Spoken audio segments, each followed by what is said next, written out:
Mensagem 67, livro Caminho, Verdade e Vida, título Os Vivos do Além. Citação do Evangelho de Lucas, capítulo 9, versículo 30, escreve o evangelista: E eis que estavam falando com ele dois varões, que eram Moisés e Elias.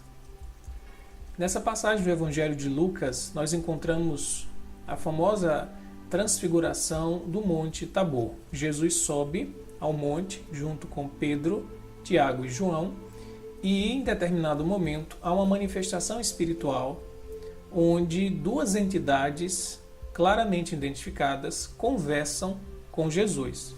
Essas entidades, como diz o versículo 30 do capítulo 9 de Lucas, eram Moisés e Elias.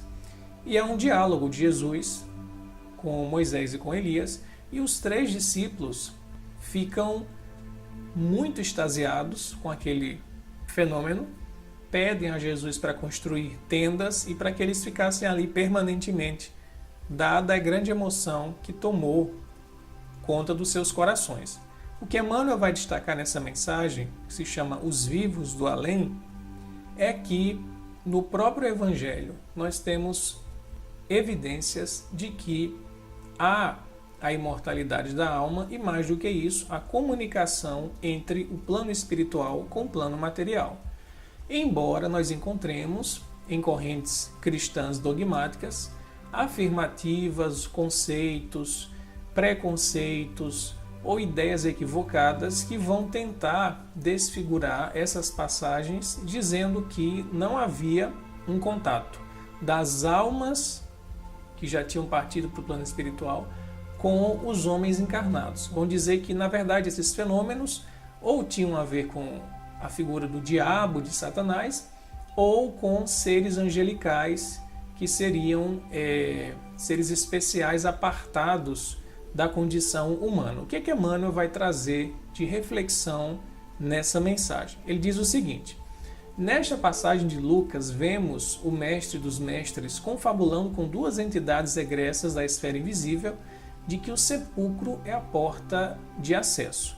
Aliás, ainda escreve Emmanuel, em diversas circunstâncias encontramos o Cristo em contato com almas perturbadas ou perversas, aliviando os padecimentos de infortunados perseguidos. Todavia, a mentalidade dogmática encontrou aí a manifestação de Satanás, inimigo eterno e insaciável. Então são aqueles momentos de encontro que Jesus tem com pessoas endaimoniadas, como está na expressão grega dos evangelhos, ou, como a gente lê em algumas traduções, pessoas que estavam sob a influência do demônio, então endemoniadas. Mas na verdade houve uma má compreensão da palavra grega e um desvirtuamento dessa expressão. E então as interpretações mais comuns são de que em todas aquelas situações que Jesus se deparou com alguma pessoa perturbada mentalmente, perturbada emocionalmente, havia por trás a ação de uma entidade, e a mesma entidade, que seria o Satanás. Na interpretação espírita, como nós sabemos, se tratava de casos de obsessão, casos de grande perseguição espiritual, onde Jesus, então, exercendo o seu grande poder fluídico, magnético e, sobretudo, amoroso, tornava aquela pessoa perturbada ao seu estado normal de sanidade física e também psicológica e espiritual. E o encontro que Jesus tem com Elias e com Moisés, como Emmanuel vai dizer, não é um encontro com anjos, muito menos o encontro com seres diabólicos. Diz Emmanuel, são dois espíritos gloriosos em conversação íntima com o Salvador. Nós temos passagens no Novo Testamento onde, por exemplo, Maria, mãe de Jesus, é visitada por um anjo que vem trazer uma mensagem.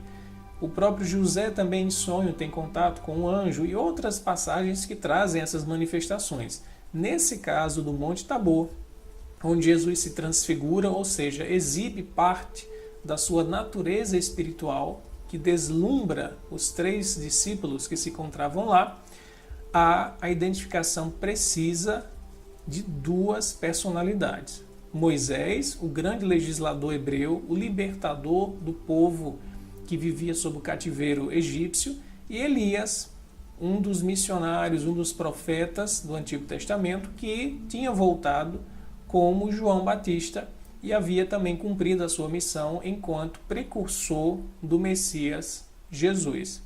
E aí Emmanuel vai dizer o quê? Nesse encontro de Jesus com Elias e com Moisés, nós percebemos um fenômeno que não pode ser situado em termos de generalidade. Ou seja, Jesus se encontrou com um ser divino, alguns seres divinos, e isso a Bíblia está cheia de manifestações. Vocês não podem dizer que é uma manifestação mediúnica. Vocês não podem dizer que é uma manifestação espírita, nos moldes como Kardec entendia, mas Emmanuel diz, não é algo geral. Os amigos do outro mundo, conforme a expressão de Emmanuel, que falaram com Jesus foram devidamente identificados. Então, por essa identificação de personalidade, a gente vê que era um contato de uma entidade desencarnada, Moisés, junto com outra entidade desencarnada, Elias, e ambos, conversando com Jesus, dão o testemunho, escrito no Novo Testamento, do intercâmbio entre os dois planos da vida. Se não houvesse essa possibilidade, ou se Jesus em algum momento fosse barrar e negar esse contato, com certeza esse fenômeno não teria acontecido e ele não teria deixado que 3 dos seus principais discípulos presenciassem a cena. Então, se está gravado no Novo Testamento, se está registrado, é porque há uma lição a ser tirada, como Emmanuel vai nos ensinar. A mediunidade, o contato com o lado espiritual da vida, está presente nos textos bíblicos e assim nós compreendemos no Espiritismo que é algo natural, é algo que perpassa toda a humanidade, em todos os povos a gente percebe esse contato e não seria diferente que entre os hebreus, detentores de grande cultura espiritual, estivesse ausente esse contato com seres do outro lado que Emmanuel chama de os vivos do além.